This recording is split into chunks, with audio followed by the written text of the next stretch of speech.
Hello, it's Ren here again of Taurus Rising with our weekly wellness check. Hope y'all are all doing great post new moon in Virgo. And just a reminder that we are going through this Fool's Journey series, and just do a little recap on the Fool's Journey.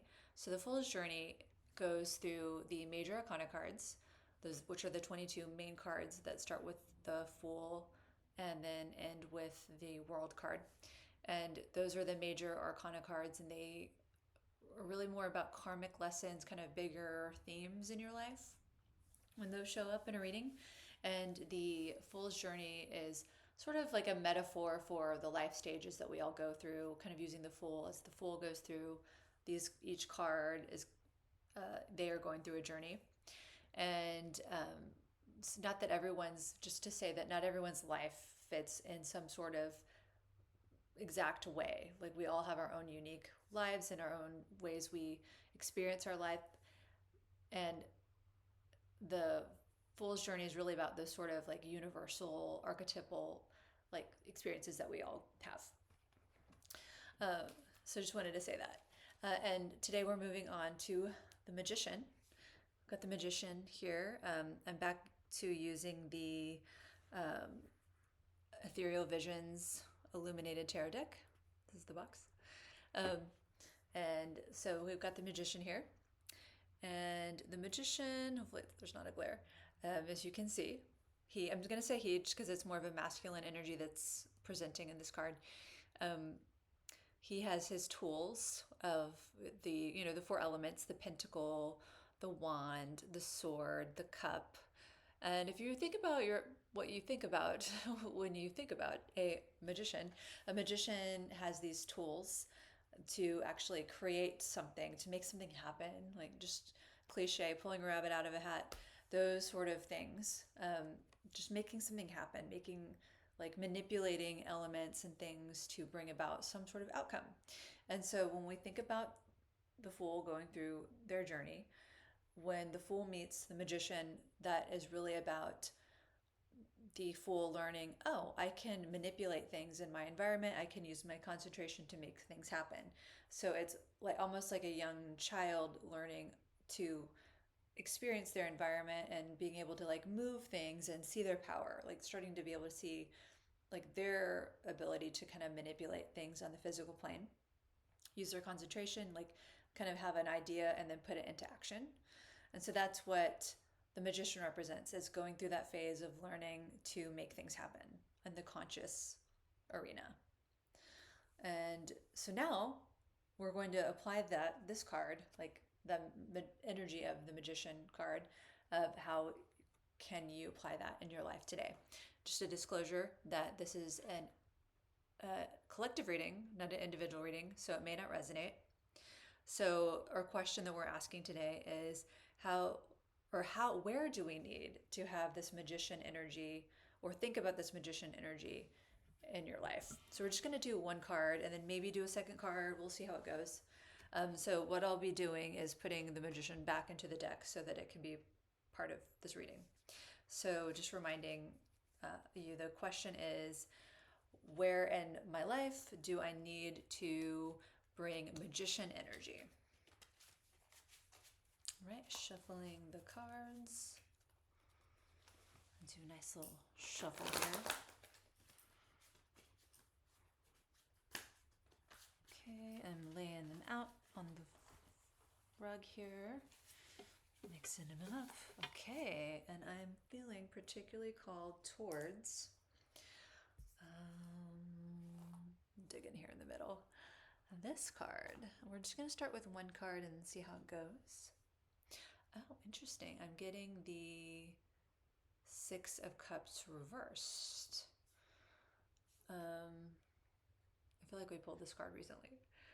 So the Six of Cups is about childhood nostalgia, is sort of one of the kind of traditional meanings of the Six of Cups. You can see it here. Six represents like harmony, and cups represent water. So that you could also think of like harmony in relationships, harmony in when you think about maybe your relationship to your childhood or your inner child. So what's coming up for me is like sort of childhood stuff, inner child stuff. That might be scary for some of you. Um, that's definitely a buzzword, is inner child, and I lean into that belief because I think the ages that you go through, you take a little bit of that with you um, as you age, and so there's perhaps a part of you, a younger part of you. Um, there's also this concept, internal family systems, um, from counseling, from the therapy world, which talks about all parts are good and how they are all trying to protect the system and help the system in some way, but sometimes the ways in which they go about that aren't always helpful, like perhaps like self-sabotaging behaviors, destructive behaviors, self-protective mechanisms that keep you stuck in old patterns. So there's a lot of things that can be brought up with this card, perhaps like inner child, maybe old patterns, maybe some emotional maturity, emotional wounds.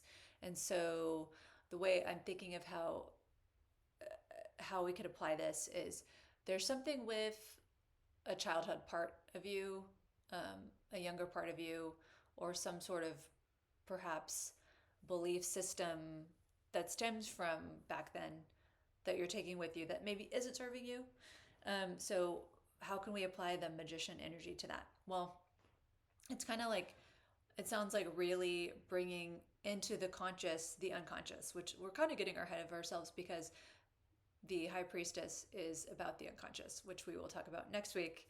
But we really need to bring some stuff, shed the light onto some things. And so um, what I'm thinking about is, how can you really be consciously aware of maybe some limiting stuff related to childhood or a childhood part of you. That's one thing we could go about. So that's what I want to focus on, just for conciseness. So there's some sort of thing, we're just going to say inner child for lack of a better word.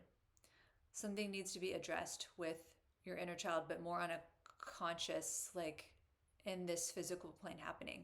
And I think that could mean like just stopping avoiding, maybe just like naming, okay, there's this younger part of me that's running the show here. When I get triggered in this way, I act in this way that I don't like. So, but just like naming it, maybe journaling about it, maybe if you have a therapist, talking to your therapist about that. But so there's something about inner child, relationship with inner child, that needs to be like talked about and managed and action taken versus avoiding. Because the magician is about is like conscious, like the conscious mind, the conscious plane, which is like kind of naming things, like identifying things in the present moment or in the current reality. So naming, hey, I've got this problem that I haven't dealt with, that I've dealt with since I was young, or I feel pulled back into this inner child kind of pattern when this happens. So it's like shedding the light and talking about it in a conscious way and taking action to manage it. That doesn't mean you have to change anything or do anything about it, but it's just bringing it into the conscious awareness. And the magician, when I also think about the magician, because we're talking about the magician, this isn't the magician. We're talking about sort of masculine energy, because the high priestess, which comes next, is more about the feminine energy, and masculine is like do, take action, and feminine is receive and like flow. So there's some sort of actual tangible concrete action that needs to be taken towards this part of you, this inner child part of you, that is acting in a way that isn't in your highest good.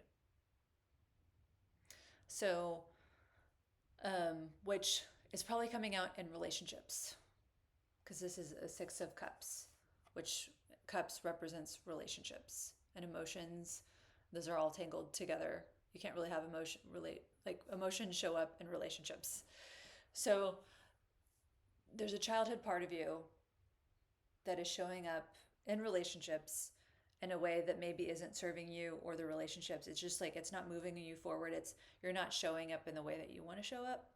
And how you bring the magician energy, the doing, the taking action, is to shed light on it. Maybe quit denying that. This doesn't have to be some big sweeping action where you go, do a retreat of healing your inner child. You don't have to do anything big, but this is just more naming in the conscious space. Hey, I've got this pattern of behavior where my inner child, in a not constructive way, is running the show, and I'd like to shift that or move it in some way. So that's a lot. I hope, so I'm going to kind of tie it up one more time just for clarity. It's taking action in the conscious present time towards shifting this dynamic in which your sort of like inner child is running the show, which is probably showing up maybe in relationships, perhaps maybe like in passive aggressive communication, or passive or just straight up aggressive, or maybe not having hard conversations, maybe like everything's fine, instead of actually dealing with things. So it's time to deal with things in the conscious space, or else it won't ever change. It could even get worse. So that's kind of how you're bringing the magician energy, is using your tools, using the present moment, finding tools maybe of dealing with this. Hopefully that makes sense. Hopefully that resonates. If it doesn't, that's okay. This may not be meant for everyone. And I feel compelled to do one more card just for fun, just a takeaway bonus card. We're going to do that thing where we put the cards together and pull the card on the bottom.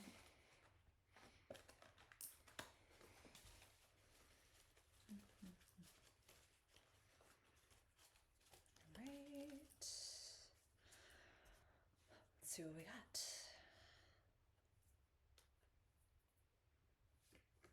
Oh, and we've got the Six of Pentacles. It's interesting. It's another six. Oh, I didn't put this one back in, but I think that's okay. So this was our main card, which I didn't address the fact that it's reversed, by the way, but I think I sort of said that without saying it, that there's some sort of resistance maybe of not looking at it. And now the magician energy is like actually taking action around it. So just naming that I didn't highlight the fact that it's reversed, but the reversed is about sort of resistance. And the action is to not resist and to actually lean in it and do something about it. So just sidebar there. But okay, so our follow-up, just our bonus card, is the Six of Pentacles, and I just think that's very interesting, sort of parallel. I'm trying to not have a glare here, because they're both the six, which six represents like harmony, like I mentioned before, and the Six of Cups is about relationships and childhood nostalgia, like I'd mentioned, and the Six of Pentacles, as you can see, it's about giving, charity. Pentacles represent earth, the earthly plane. And so I'm thinking about how the magician, it's taking action in the conscious plane, like making things happen. And the pentacles are about like this one. The pentacles are about like earthly things in this earthly plane. So I think that ties in too. And I'm also seeing with this, it's like asking for help. Like this person is giving to these two people who are in need. So it's like perhaps this card, it's about, okay, addressing inner child stuff, and bringing conscious awareness to that. And maybe part of the answer is seeking outside support, even just from a friend. It doesn't have to be professional, but some sort of outside support, maybe even asking for feedback, like, hey, like how was I in this interaction? Like, have you noticed how I behave, and like, what do you think? So maybe that kind of thing, accountability in some way. or being able to receive support. I'm also kind of thinking about when I see this person here, and there's the other two people, it makes me think of like I mentioned with internal family systems, the idea of parts. There's like a higher self, like the higher version of you. So it's also making me think of like ways to connect to the higher version of you, like almost like these are parts of you, and then this is the higher self that you need to connect to. So yeah, I feel like that ties in. Seeking outside support, also connecting with your higher self, um, versus um, like being disconnected. Because I think when you're really letting one part of you run the show, like the inner child part of you, then you're disconnected from your higher self and you're in survival mode and you can't really move forward. So breaking that cycle, seeking outside support and trying to shift it through outside support or higher self, higher connection, something outside of yourself. All right. So that is our weekly wellness reading for the week, going through the Fool's Journey, applying the magician energy of um, taking action in the physical plane, addressing things in the present moment, in the conscious plane, um, and using that energy towards your life. So just to review so far, we had the Fool last week, which is the energy of new beginnings. And then we had the energy of the magician today, which is taking action in the physical plane and the conscious mind also. And then next week we'll talk about the high priestess. All right, well, I hope y'all have a great week, and I will see y'all next week.